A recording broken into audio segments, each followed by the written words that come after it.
Hello friends, welcome to neem tree kitchen. Last வீடியோவில் நம்ம பார்த்துருப்போம், பண்ணைக்கு போயிட்டு செடி வைக்கிறதுக்காக மண்ணெல்லாம் எடுத்துகிட்டு வந்தோம் இல்லையா. அதை வந்து அந்த மூட்டையை அப்படியே தான் வீட்டில் வச்சுருந்தோம். மேலாக மணல் தான் இருந்ததா, சரி ஒரு வழியாக நான் செடி வைக்கலான்லாம் முடிவு பண்ணிட்டேன். ஆனால் அடியில் இருக்க மண்ணை கொட்டி மிக்ஸ் பண்ணோன்னா அந்த மூட்டையவே இறக்கணும். இப்போதைக்கு கொஞ்சமாக தான் செடி வைக்க போகிறேன்னு சொல்லிட்டு எங்கள் வீட்டு வாசலில் கொஞ்சமாக இருந்த மண், அந்த செம்மண்ணை எடுத்து மணலோடு கலந்துட்டோம். இந்த போர்டு வந்து பார்த்திங்கன்னா, இது பேர்லாம் என்னன்னு தெரில. நான் நினைக்கிறேன் இந்த நாற்று நடுறதா இல்லை ஏதாவது சின்னதாக ஏதாவது வச்சு விளைய விட்டு அதுக்கப்புறம் நம்ம தொட்டிக்கு மாற்றுறதுக்காக இருக்கிறதான்னு தெரியல. ஒரு வாட்டி இந்த அக்ரிகல்ச்சர் எக்ஸிபிஷன் மாதிரி போட்டிருந்தாங்க. அங்கே போயிருந்தப்போ சரி கொஞ்சமாக நம்ம செடி வைக்கிறதுக்கு யூஸ் ஆகும்னு அதை வாங்கியிருந்தேன்.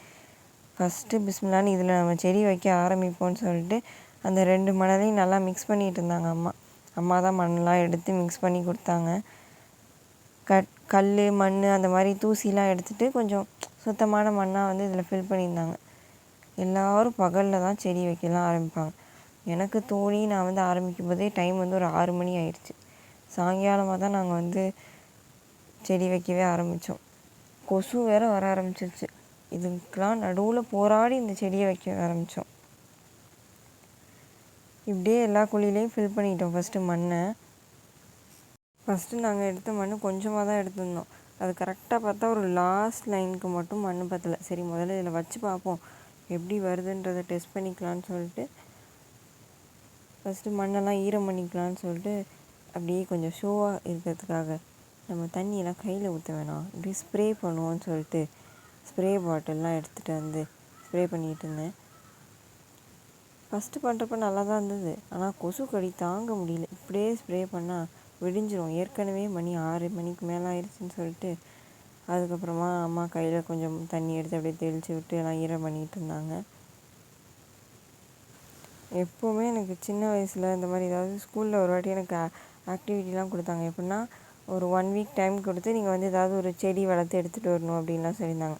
அப்போது வந்து நம்ம இந்த தயிர் கப்பு இருக்குல்ல, அதில் வந்து ஒரு சின்ன ஓட்டையை போட்டு அதில் வந்து வெந்தயம் தான் டக்குன்னு முளைக்கும் அப்படின்னு அம்மா சொல்லியிருந்தாங்க. சரின்னு வெந்தயம்லாம் முளைக்க வச்சு எடுத்துகிட்டு போயிருக்கேன். அதுலேருந்தே சரி நம்ம ஃபஸ்ட்டு வெந்தயம் ட்ரை பண்ணிடலான்னு, அதுதான் டக்குன்னு வந்துடும் அப்படின்னு சொல்லிட்டு நினச்சிருந்தேன். 4 விதை வாங்கிட்டு வந்திருந்தோம். அரைக்கீரை ஒரு விதை, அடுத்ததாக வந்து நாட்டு மல்லி, அடுத்ததாக வெந்தயக்கீரைக்கு ஒன்று இருந்தது, சிறுகீரை. இந்த 2 கீரை விதையும் ஒரே மாதிரி தான் இருந்தது. விதை பார்க்க ஒரே மாதிரி தான் இருந்தது. இந்த வெந்தயக்கீரை வந்து விதை வந்து கொஞ்சம் கருப்பாக தான் இருந்தது.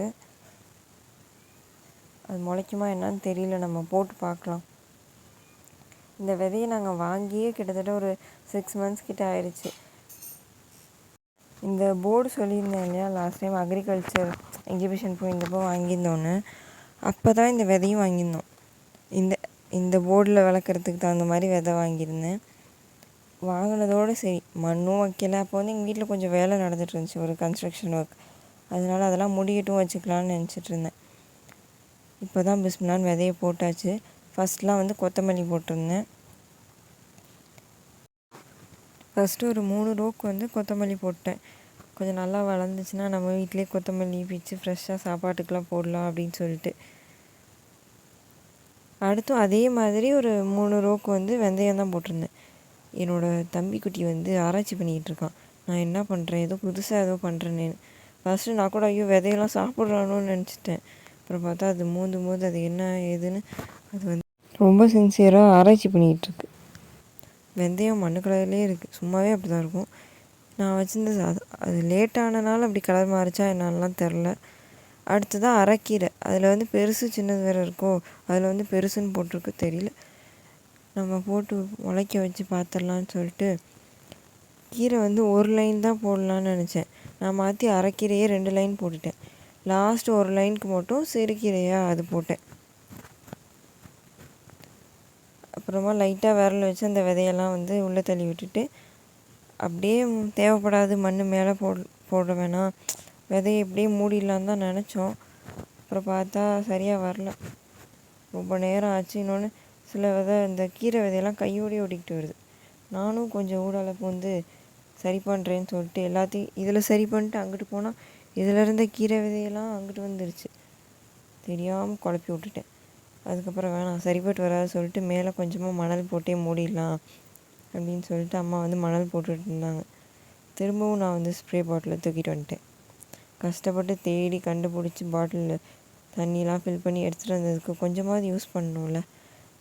இது லைட்டாக ஒரு லேயர் மண் தானேன்னு நினச்சேன். ஆனால் அதுக்கும் ரொம்ப லேட்டாச்சு. ஃபைனலி அம்மாவே திரும்பவும் தண்ணியாக தெளித்து எல்லாத்தையும் ஈரம் பண்ணி வச்சுட்டாங்க. அடுத்த நாள் காலையில் ரொம்ப ஆசையாக இருந்துச்சு வந்து பார்க்குறேன், இந்த நிலைமையில் கிடக்கு. பார்த்தோன்னே ஷாக் ஆகிட்டேன். எவன் பண்ண வேலைன்னு தெரில. எவனோ ஒருத்தவன் நோண்டி போட்டான். பூனை பண்ணானா இல்லை பெருச்சாளி பண்ணானான்னு தெரில. ஏற்கனவே நான் வந்து சரி பண்ணுறப்ப விதையெல்லாம் மாறி போச்சு. இதுங்க இன்னும் குழப்பி விட்டுருச்சு. சரின்னு இருக்க மண்ணெல்லாம் குழிக்குள்ளே கரெக்டாக தள்ளி விட்டுட்டு தண்ணி ஊற்றிட்டு வந்துட்டேன்.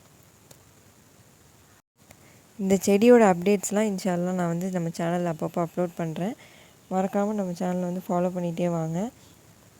இந்த செடி எல்லாமே சக்ஸஸாக இல்லை ஃபெயிலியராக, எந்த செடி ஃபஸ்ட்டு முளைச்சிச்சு என்னன்றதை பார்க்குறதுக்கு நம்ம சேனலை வந்து சப்ஸ்கிரைப் பண்ணிக்கோங்க. தேங்க்யூ.